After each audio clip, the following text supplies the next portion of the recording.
तो अहो जरा विश्वास ठेवा. हे बघा याचा ताप कमी होतोय, कपाळ पण अगदी थंड पडलंय. या बघा ना जरा. उठ ना बाळा, उठ, डोळे उघड. हे बघ तुझी मम्मी तुला बोलवतीये. उठ ना पिल्लू, आई तुला आवाज देते. उठ ना बाळा. काय झालं? अहो याला काय झालं? हा उठत का नाहीये आणि डोळे पण उघडत नाहीये. ए बाळा उठ ना. काय झालं? अहो काय झालं याला? हा असा गप्प काय? ए उठ ना बाळा, काय झालं तुला? अहो बघा ना जरा. नाही राहणार मी अडाणी. मी शिकेन, मी नक्की शिकेन. कारण उद्या एखाद्या कुण्या आईला उपचाराच्या कमतरतेमुळे आपल्या बाळाला मुकावे लागणार नाही. मी शिकेन, मी नक्की शिकेन. शाबास सावित्री, शाबास. मला तुझ्याकडून हीच अपेक्षा होती.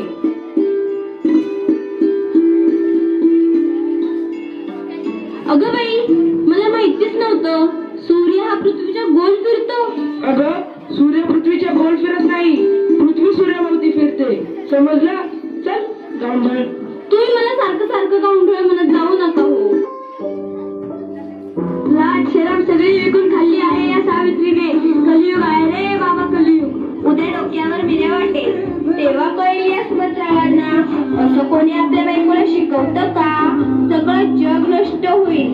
सुभद्रा तुम्ही काय झालं? या समाजाला घाबरलीस की काय? हे तर तुला आयुष्यभर सहन करावं लागणार आहे. नाही, मला आता कुणी काही म्हणू दे, मी आता मागे हटणार नाही. मी शिकेन, मी नक्की शिकेन. मग चल माझ्या बरोबर. पोस्टमन, सुभद्रावांचं घर हेच आहे का? तुमची दिल्लीहून तार आलीये. सावित्री, तुला दिल्लीवरून तार आलीये. तुला दिल्लीला जावं लागेल. तुला दिल्लीला पुरस्कारासाठी बोलावलंय. तुझा सत्कार होणार आहे. काय?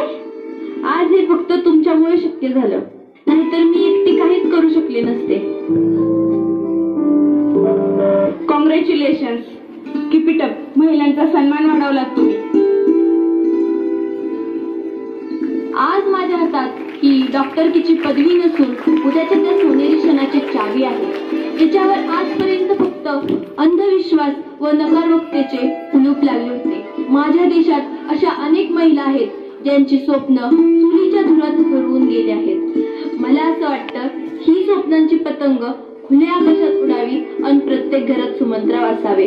कारण हे या पतंगाच्या दोऱ्याला कधीच कापू देऊ नये. हे करणं खूप अवघड तर आहेच, पण अशक्यही नाही. सावित्री, चुकलं माझं, मला माफ कर. मी तुला नाही नाही ते बोलले. तू आज शिकून समाजाला धडा शिकवलास. आम्ही काय आडाने त्या आडानेच राहिलो. आता आम्ही पण शिकणार. खरं सावित्री, चुकलं आमचं, माफ करा मला. प्रमोशन केली.